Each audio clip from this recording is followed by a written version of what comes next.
Hola, queridos amigos y amigas de la psicología humana. ¿Qué tal? ¿Cómo estáis?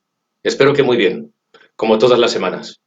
Bien, en esta ocasión vamos a estudiar dos tipos de asesinos, el organizado y el desorganizado.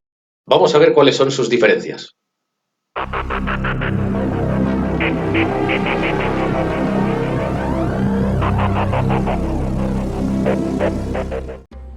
En 1978, el FBI estableció un programa de perfiles psicológicos en la Unidad de Ciencias del Comportamiento BSU, estudiando a criminales específicos y asesinos en serie para descubrir sus motivaciones, actitudes y comportamientos. De este modo, llegaron a la conclusión de que los asesinos en serie o criminales pueden ser organizados o desorganizados. Vamos a ver qué diferencias tienen. Bien, el asesino organizado, lo vemos en el dibujo número 1, sería en este caso el psicópata que padece un trastorno de personalidad antisocial, junto con otros posibles trastornos sexuales, pero siempre es consciente de lo que hace y existe una premeditación de sus actos. Lo podemos ver, por ejemplo, en Dennis Rader, o más conocido como BTK, que estuvo asesinando desde el año 74 hasta el año 91 sin ser descubierto. Socialmente suelen ser personas muy competentes y que anteriormente han tenido contacto con la víctima. Suelen ocultar el cadáver y ponen su firma en todos los asesinatos. Emplean la tortura y ocultan el cadáver. Llegan a matar muchas personas en un largo periodo de tiempo, ya que son muy difíciles de atrapar. Lo podemos ver, por ejemplo, en Ted Bundy, que estuvo asesinando desde el año 1974 hasta el 78.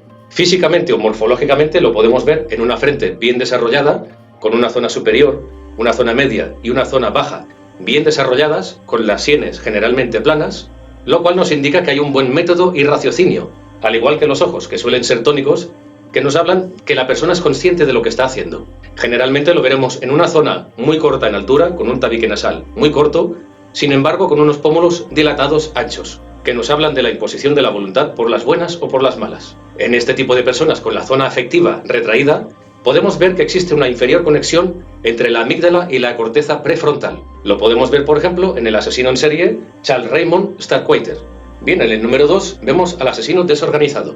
Sus asesinatos o crímenes son totalmente improvisados, no como en el psicópata, en el caso número 1 organizado.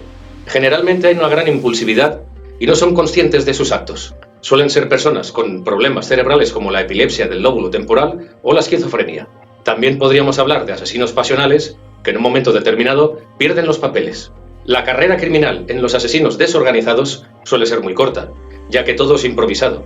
Bien, el asesino desorganizado suele tener antecedentes psiquiátricos, suele tener dificultades con sus relaciones sociales, actúa siempre en solitario y no suele haber una interacción anterior con la víctima. No es usual que utilice tortura con la víctima y sus ataques son siempre sorpresivos. Muchas veces permanece en la misma escena del crimen y hay muchas víctimas en poco tiempo. El asesino desorganizado no suele tener conciencia de lo que hace con un arrepentimiento posterior, pero claro está, el daño ya está hecho. Se le suele atrapar muy rápidamente ya que no hay ninguna metodología anterior y tampoco ningún plan de escape. El asesino desorganizado suele tener una frente redonda, plana o con las sienes abombadas, que no hay ninguna metodología. De ahí viene el desorden de sus actos, que serán siempre imprevisibles. También suelen tener los ojos diminutos, los cuales ofrecen un campo de visión muy reducido, lo que fomenta y ayuda a desarrollar un mundo interior falso y apartado de la realidad.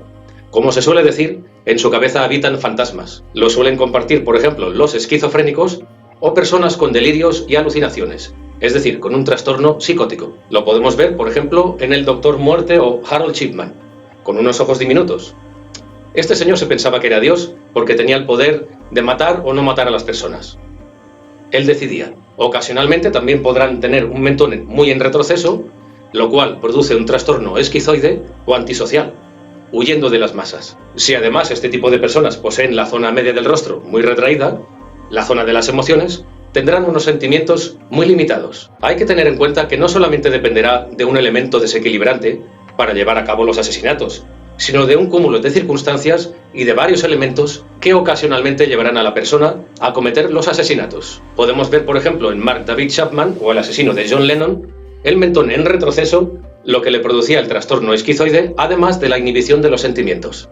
Muy bien, amigos y amigas, hemos llegado al final del vídeo.